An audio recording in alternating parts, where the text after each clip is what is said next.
Check, check, check. Check, check, check.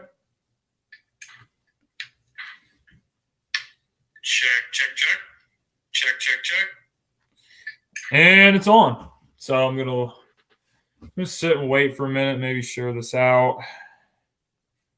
So we can get some people in here into the stream so we can talk about, everything that's been going on.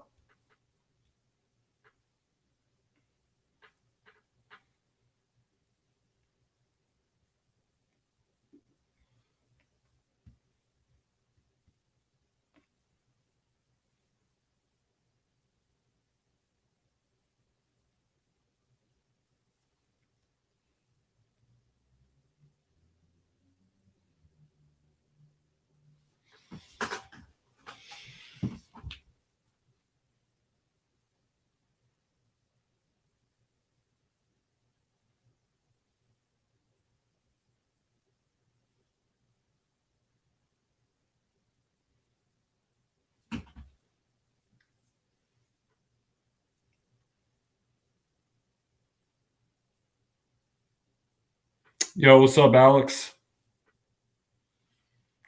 I'm chilling, man. I'm just I'm feeling good about the game.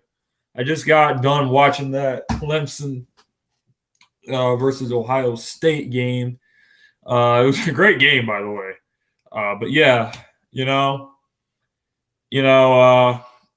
I'm feeling pretty good about the game. I can't, if I'm being totally honest. A lot of people are nervous. I get the side that's nervous about it, but this team is too hungry and they fought too hard through too many injuries, to come this far and have a huge letdown against a team that we historically have owned for the better part of the last 2 decades. So I'm looking forward to seeing what the Eagles do this Sunday.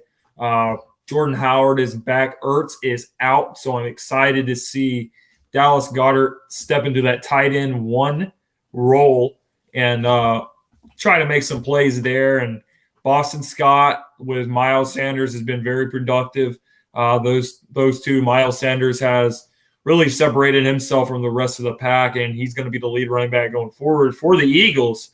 So I'm looking forward to seeing what Miles Sanders does. You got Boston Scott backing him up, and you got Jordan Howard back into that mix. So the power run game, I think, it's going to bring another element to the offense. I think the running game has been good with Miles, but you're just anything we can add from here on out, anything can help.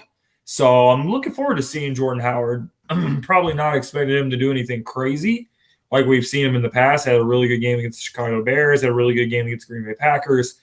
But he's going to be in a secondary role now. Miles Sanders, who has the hot hand right now, he's going to be the guy doing shit. So adding them back, Goddard, I believe he will step up.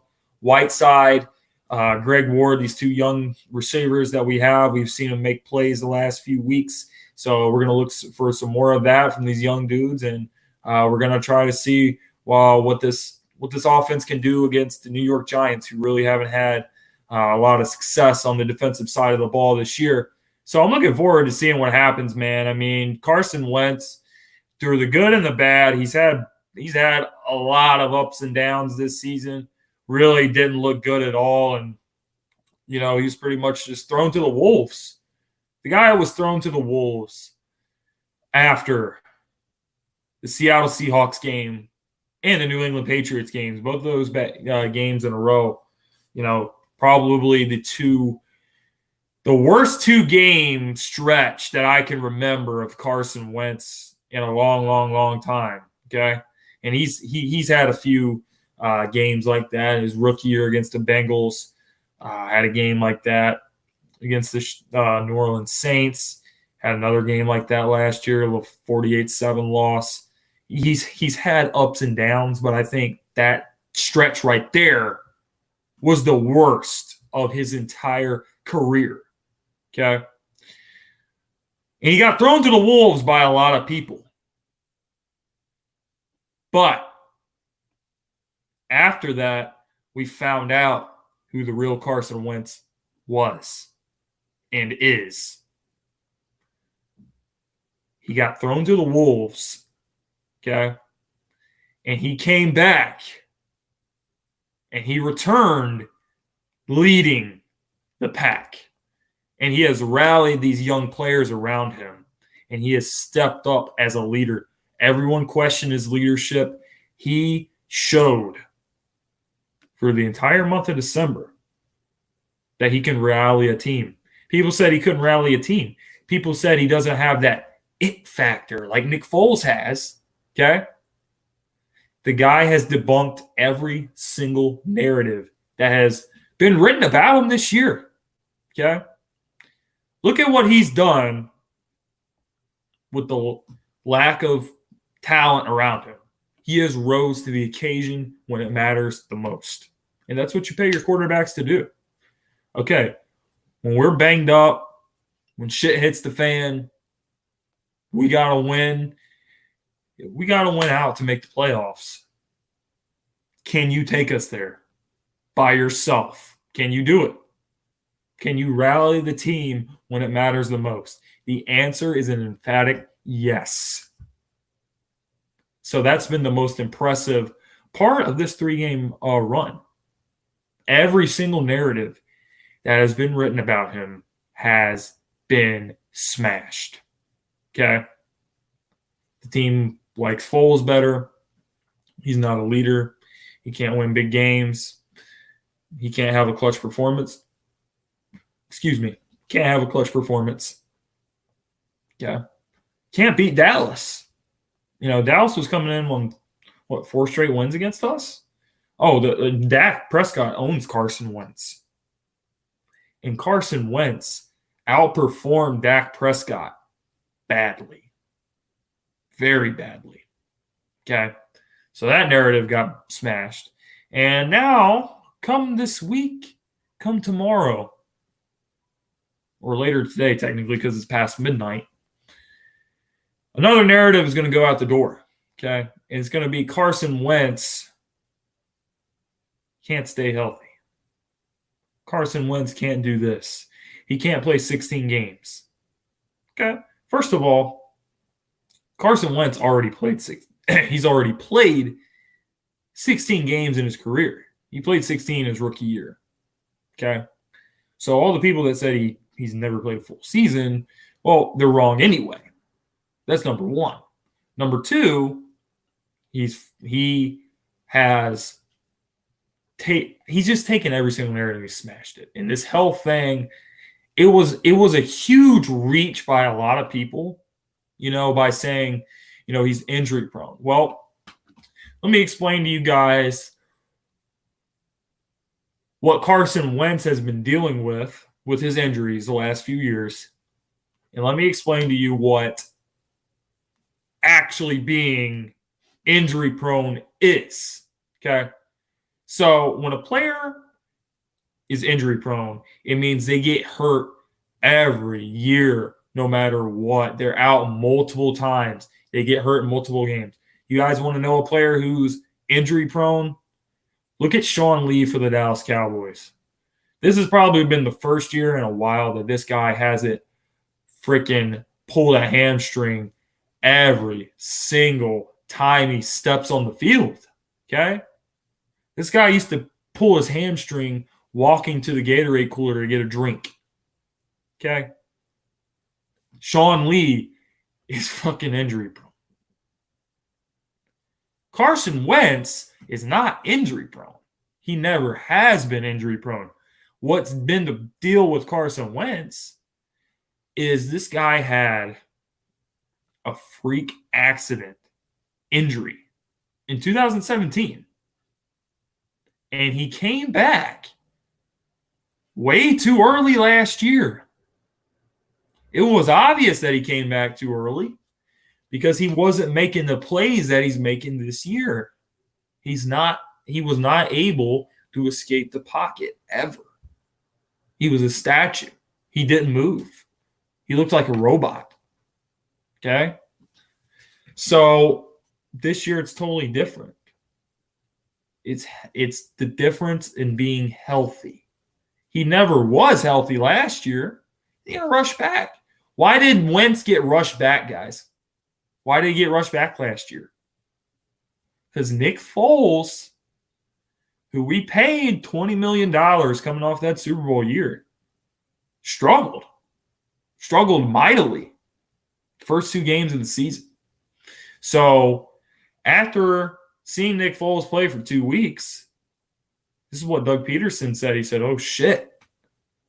You know, if we don't get Carson back, what are we going to do? Because Foles simply just isn't playing well right now.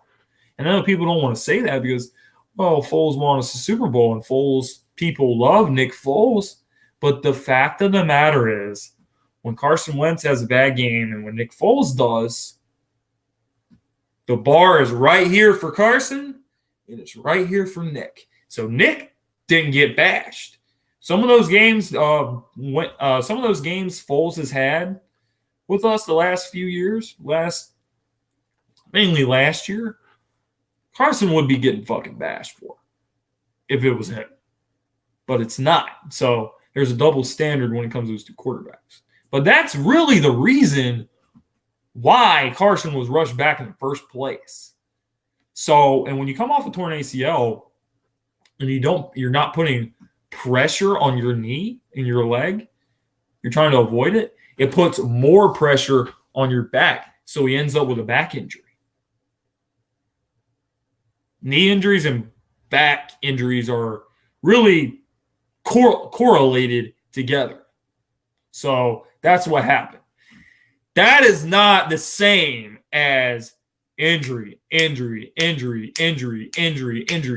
Carson Wentz is not injury prone. Him being injury prone was a narrative, and the narrative got smashed. It's getting smashed tomorrow. Now, one last thing we'll say about Carson Wentz before I move on. Read this stat earlier. Yesterday? I think it was yesterday.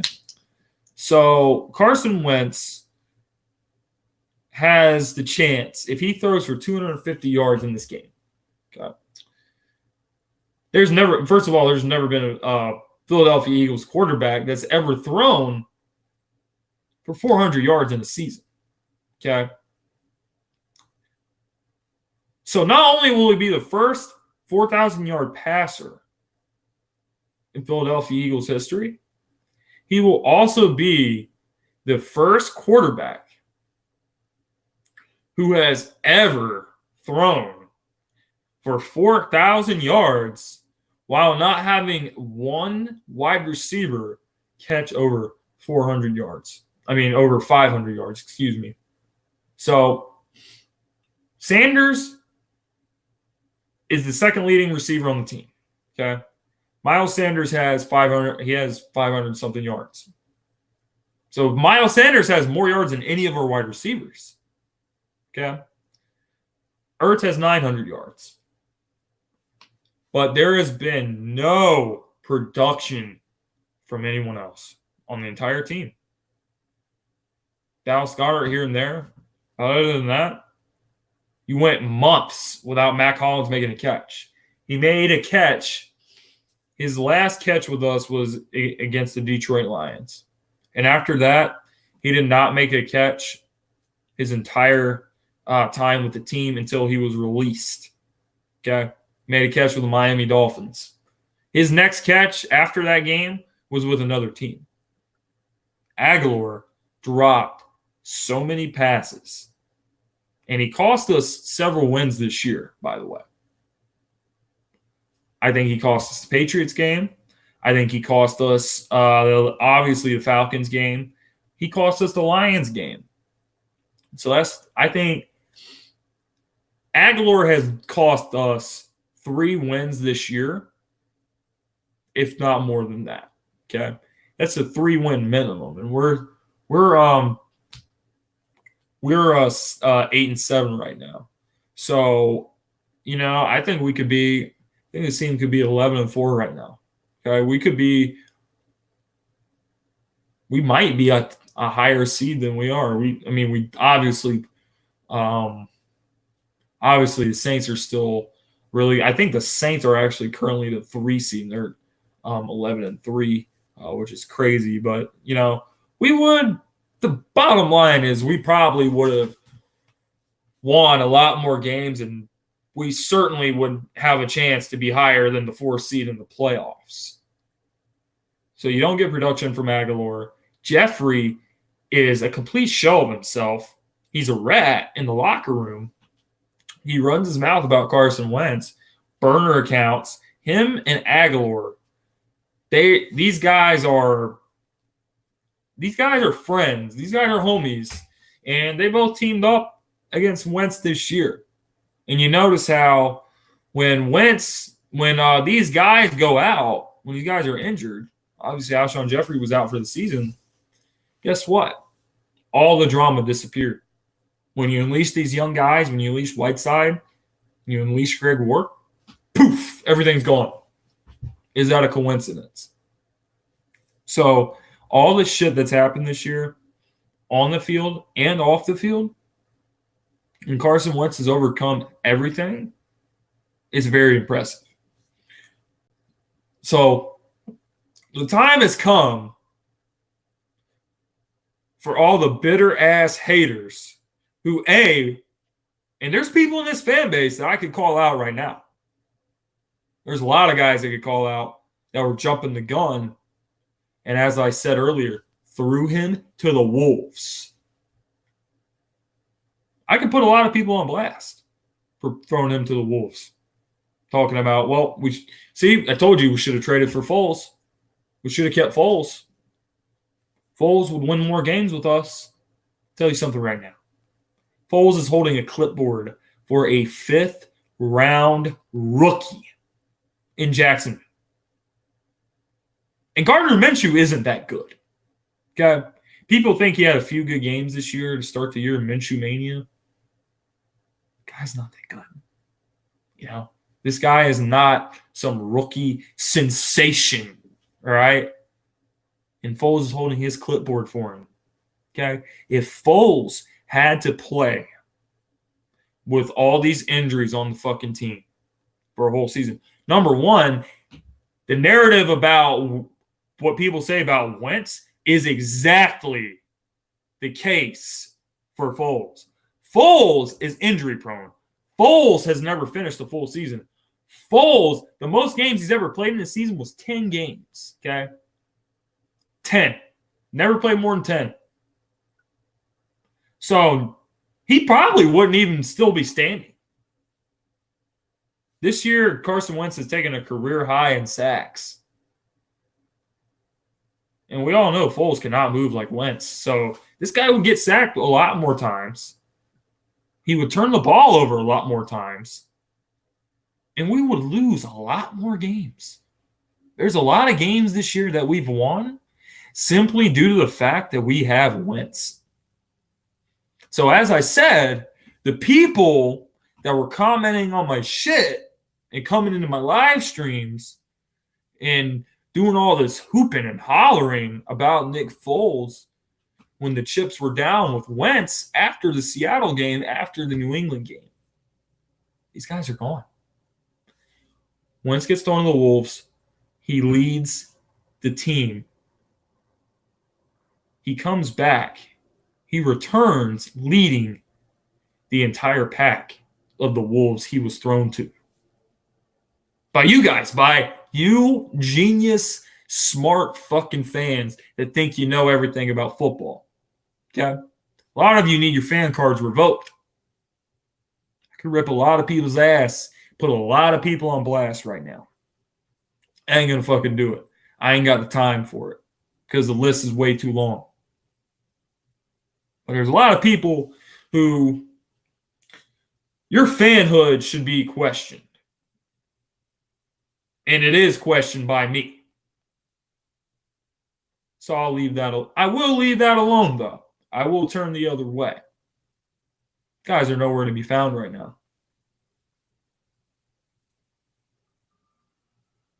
Wentz is busting all of y'all's ass. And he's showing you what he's really made of. Okay? So, by the way, guys, thanks for tuning into this live stream. We got 14 people in here. That's a nice crowd we got. So if anyone has anything to say, please leave a comment. I appreciate it. I appreciate feedback. I want to keep this conversation going. So if you guys got anything, any questions, feel free to throw them at me. I hope everyone had a good holiday, good Christmas with family and stuff. So I did miss the Reading React show this week with Joe, but I had a lot of stuff going on after the holidays, unfortunately. So I had to take care of my fam. Some shit happened, but everything's gonna be okay. I'm not worried about it too much. But yeah, if you guys got anything you want to add to the conversation, please do so. Let's start. Now that I've talked enough about our quarterback or QB, I'm going to move on and we're going to get into this game a little bit more. So you got the Giants who came off of an overtime win against the Redskins. So it was a good game. It was back and forth. It was a shootout. Daniel Jones threw 5 touchdowns in that game. So, a lot of people are worried about that, and a lot of people are thinking he's going to tear us up. Well, I don't think he should tear us up. I don't think he's good enough to tear us up. But I've been wrong about that this year. I was wrong. I didn't think Haskins was either. I think Haskins and Daniel Jones I don't think either one of them is a good quarterback. I honestly don't. But I've learned this year, especially on the road, that the Eagles' defense is totally different than they are at home. So they don't play well on the road. I think they're averaging – what are they averaging? Like 29 points allowed on the road. And the number has been kind of skewed because we did give up 37 on the road. We've given up 37 on the road to Dallas. Gave up, 38 to Minnesota, gave up 37 to Miami. We've given up, a lot of points in, 3 games. But still, nonetheless, our defense has played way, way better at home. We hold teams to the last 6 or 7 games or so at home. Held teams to 17 or less. Held Dallas to 9 last week, etc. So, defense has to show up. Pass rush, you got to do something to Daniel Jones. He's going to try to get the ball out quick. Brandon Graham, I'm looking at guys like Josh Sweat and Vinny Curry who have stepped up the last couple of weeks. Vinny Curry actually has a sack every game for the last 4 games. So Vinny Curry, as a rotational player on the defensive line, has really, really come through for us. Had that sack on Dak Prescott late in the game.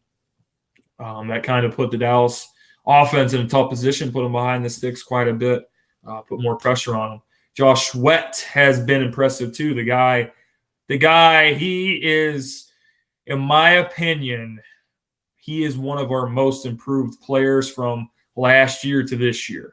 This guy has gotten a lot better. He's very explosive. He's very fast off the line.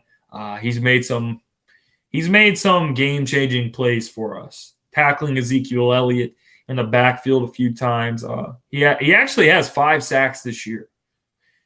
He has the same amount of sacks as DeMarcus Lawrence, the guy who said when Carson Wentz got his contract extension, the richer they get, the better it feels when we humble their ass. Josh Sweat has the same amount of sacks as him. He doesn't even start.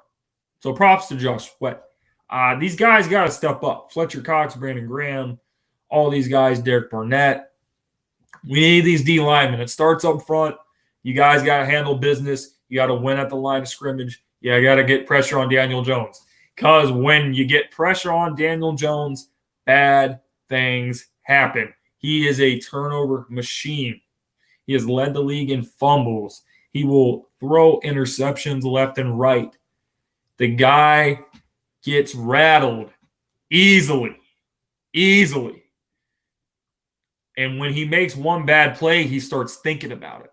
He thinks about it a lot. Okay? He doesn't just go out and play. Makes a mistake, comes right back out and play. That's what Carson Wentz does. Carson Wentz does make mistakes. He's not perfect.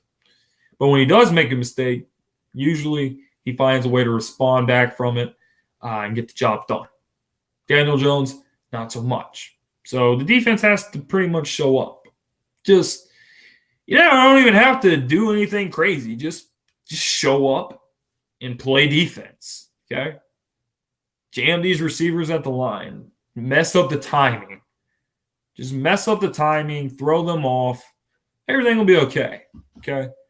Darius Slayton got us good the last time. Golden Tate didn't do much. Saquon Barkley didn't do much. But those are really the top three guys on offense. So you got Darius Slayton and Golden Tate and Saquon. So as long as we slow those guys down, I mean, I'm not even saying shut down. It's rare that we shut down a player like Ezekiel Elliott last week. It's rare that we are going to shut down a player like Saquon Barkley a few weeks ago. Okay, Saquon Barkley is an elite player at his position. The guy's phenomenal. He's generational talent. So got to watch out for this guy no matter what. So slow him down, take care of business. Offense, I have faith in the offense. I have faith in Wentz. Miles Sanders, Jordan Howard's back. Dallas Goedert is out there. He's going to shine as the number one tight end. Looking forward to seeing what happens with that. So I think the Eagles should win this game for sure. For sure. Nothing's a gimme, but I just think we should win this game for sure. With no question. But the only way I can see us losing, okay, we have to do shit that's going to really fuck us up. We got to really shoot ourselves in the foot if we're going to lose this game. Okay. So that's pretty much all I got. I'm going to get to some comments. So if you guys got any questions, please keep them coming. I'm more than happy to talk about some other topics on the Eagles like in a second after I read a few comments. I'm gonna give you guys my my opinion on the whole Mike Groh emerging as an NFL head coach candidate. Take a sip real quick.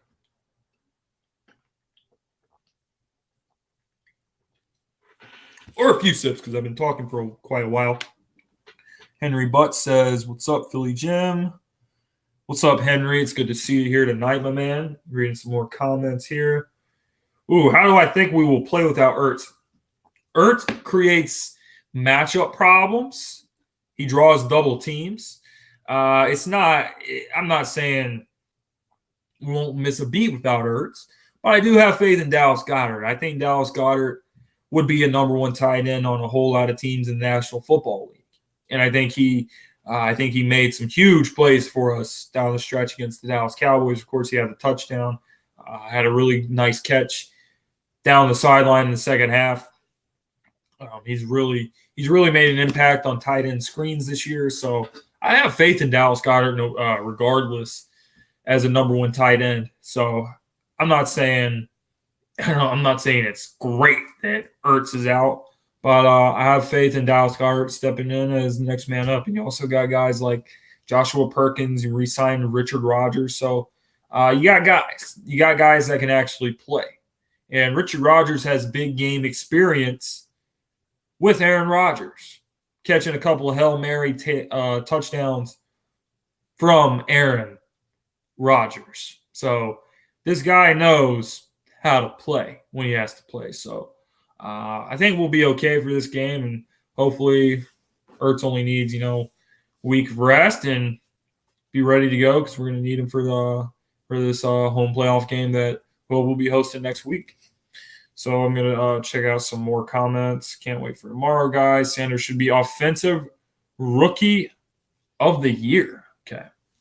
So Jen said, I'm going to bring this comment on screen too. I'm reading off my phone. I'm kind of sitting further away. But Jen, she brings up a good point. Okay. So if Miles Sanders was playing, I will say this. If he got more touches earlier in the season, I think he'd be the runaway favorite for the offensive rookie of the year. Now, earlier this year, Josh Jacobs was really the guy that was dominating. And he's had injuries, and he's fought through injuries. He played through injuries. But overall, he has slowed down, and Miles Sanders has sped up. So one more big game for Miles Sanders this year, especially when you consider the fact that the impact he's had during this team's run. Excuse me again. The impact that he's had in this run last 4 weeks of the season, the guy has separated himself from the others. So I need one big game out of Miles Sanders, and I think he's your rookie of the year. He has definitely been outstanding for us. He has shown us that this guy is a lead running back of the future. And Doug Peterson even said at his press conference, he said, look, we love Jordan Howard, but Miles Sanders has the hot hand. He is the guy. He is an every down back. He is slippery and elusive. He has a sudden burst of speed that you just can't teach some of the things he's doing on the field. His jump cut ability. He can make people miss in the hole. He's great at catching passes out of the backfield. The one thing they said about him coming out of college, coming out of Penn State, what did they say about Miles Sanders?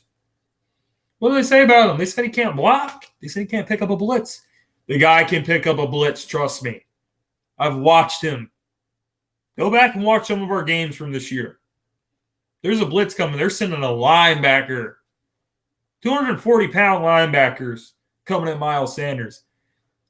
And he's just sitting there. He's shuffling. And then linebacker comes at him and he grabs him. He slams him. Picks him up and throws him on the ground. The guy's an every down back. And he's going to be a star in the National Football League. The guy, his patience and his vision is amazing.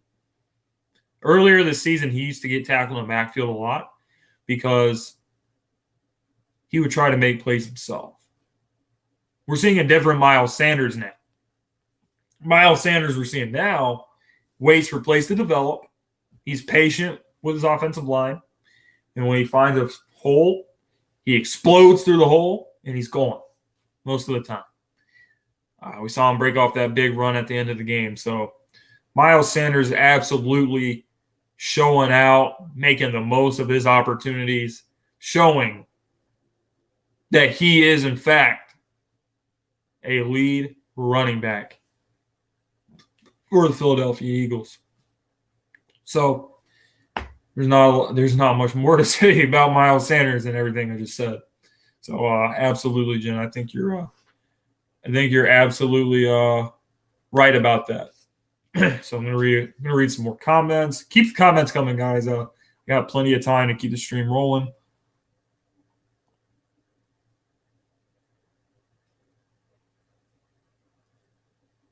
Yo, Nate, what's up, my man? It's good to see you here tonight. Unpopular opinion. Ooh, Josh McCown is offensive coordinator next year. Could happen. The guy's smart. The guy understands football. The guy's been a quarterback in the league for a long time. He's actually coached high school football as well. He obviously doesn't have NFL experience as a play caller or anything like that. But I think the guy is smart enough about the game that he could be an offensive coordinator in the league. He really could. But I think there's a lot of guys the Eagles are going to look at. If I were the Eagles looking at offensive coordinators, there's a lot of guys I would target.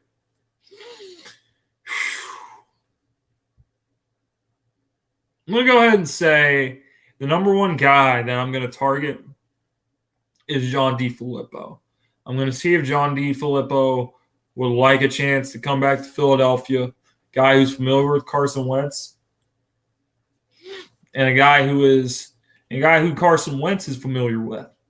So it's a good match. So if he's interested in coming back to Philly, I don't know if he's in Jacksonville or wherever he is right now. I think last I heard he was with Minnesota, got fired, went to Jacksonville. So if he's still in Jacksonville, he's got Foles. Things ain't working too well out there. They really aren't. But if you can get DeFilippo to come back, I think good things will happen. But there's other guys out there that I wouldn't mind targeting. Quarterbacks coach for the Miami Dolphins, Jim Caldwell, has experience as a head coach, has experience calling plays, has really called some good plays in his career, went to a Super Bowl with the Indianapolis Colts coaching Peyton Manning. But in the end, Colts came up short. But still, his run with the Colts, even his run with the Detroit Lions, the guy is a good offensive coach. And I think he would be a good name to look out for. Other than that, I don't know. I don't know who else on the outside these guys could go ahead and go after and try to add to this team. I think I think anyone but Groh will help, which brings me to the next point. Mike Groh has reportedly, according to Ian Rappaport, so this is not shit that people are making up. Okay, this is not people looking at what the Eagles have done for the last few games where the offense has played well, saying, "Oh, that guy should be a head coach." No, it's not about that. It's about this dude sucks. And now that we're winning, they want to hire him. What? This guy got fired from his job at the University of Virginia. University of Virginia, ACC, college. Okay? And we watched college football playoffs tonight. Is Virginia, Clemson, or Ohio State, or Oklahoma, or LSU, or Alabama? No, Virginia is not a good team in college football, man. And his dad was the head coach. And he said, "You know what? You're fucking fired, bud. You're fucking fired, pal."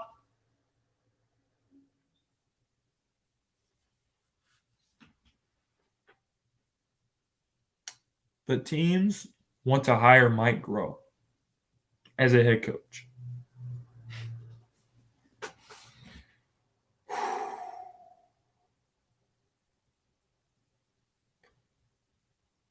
I'm fucking speechless. I'm speechless over this. You guys can have him. I mean, you can have him. I'll get a box and I'll pack his things up. Free delivery. No delivery charge needed.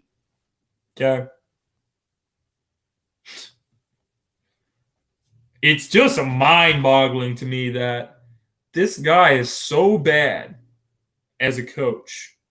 Play calling, preparation, has no knowledge of the game. Okay? You're talking about a guy who last year came up to the podium, cleared his throat. "Hey guys, my name's Mike Groh, and I have no idea how to integrate a Pro Bowl wide receiver named Golden Tate, who's one of the best players of all time at getting yards after the catch. I have no idea how to integrate this guy into my offense." Okay? And wait for it. Also, he comes to this damn press conference this year after a loss to the Cowboys.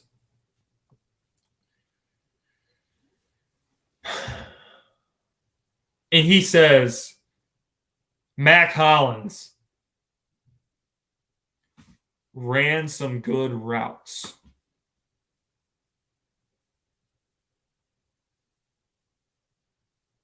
Are you fucking kidding me? He ran some good routes.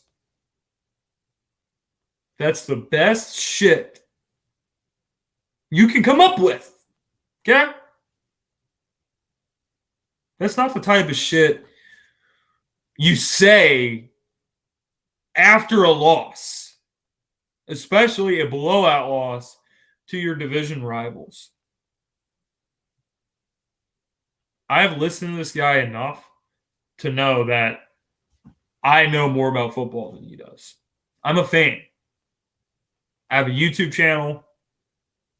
I don't work for the NFL. I coached freaking Pee-wee football. About 2 years ago, I coached. I coached for like 2 or 3 years.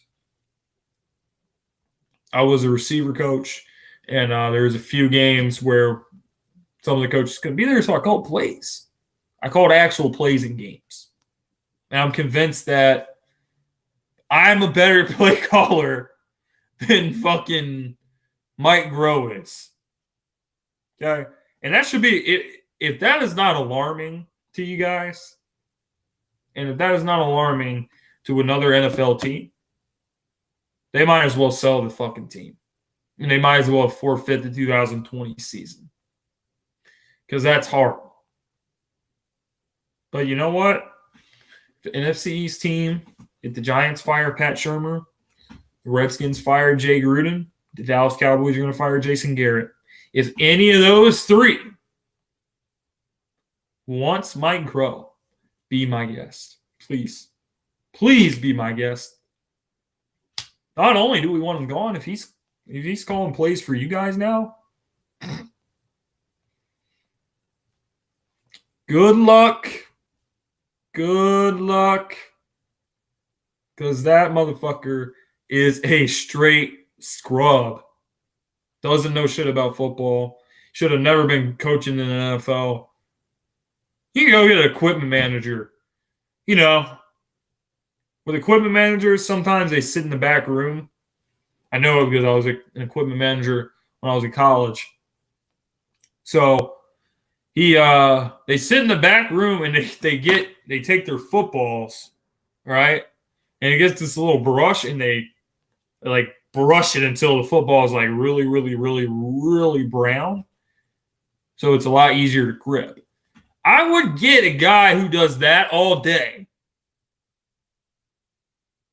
and doesn't really know shit about coaching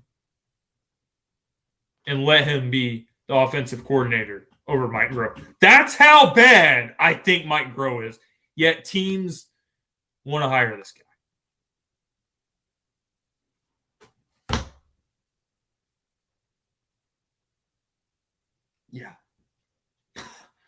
Yeah.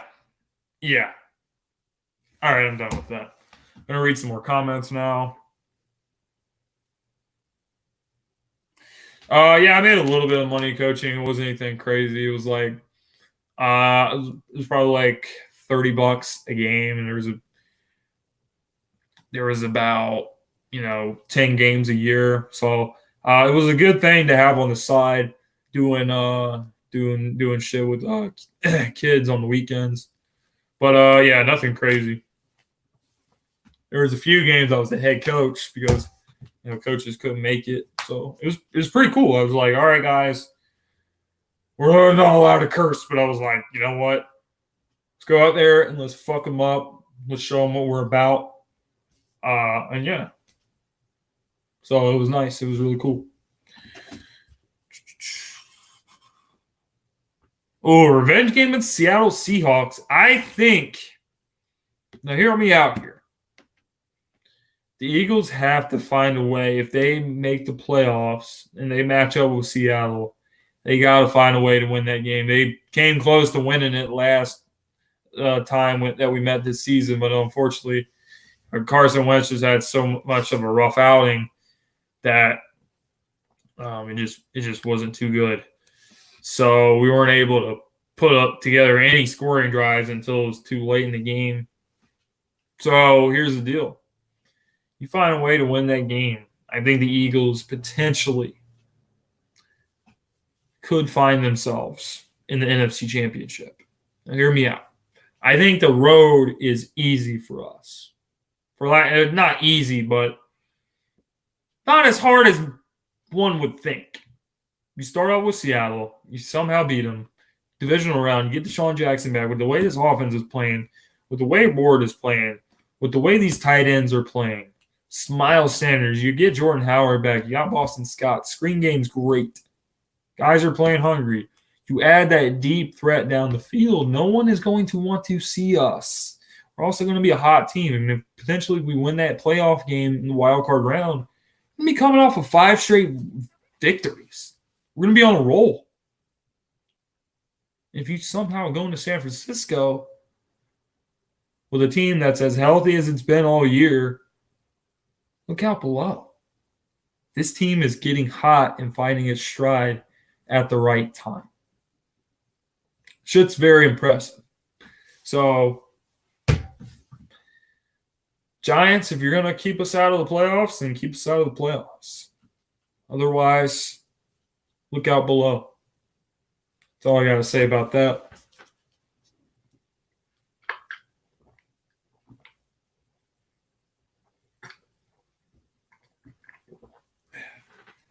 Yeah. Look out.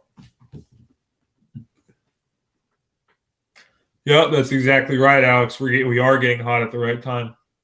So I've seen teams go 9-7 and go all the way to the Super Bowl. The Arizona Cardinals did in 2008. We all know they beat us in the NFC Championship. They went on and they went to the Super Bowl. They were 9-7. The New York Giants were 9-7. They got hot at the right time. They won the Super Bowl. It was luck, but they still made it. They made it through the playoffs. They won playoff games on the road. First, they beat Atlanta. Then they went into Green Bay against Aaron Rodgers and the Packers.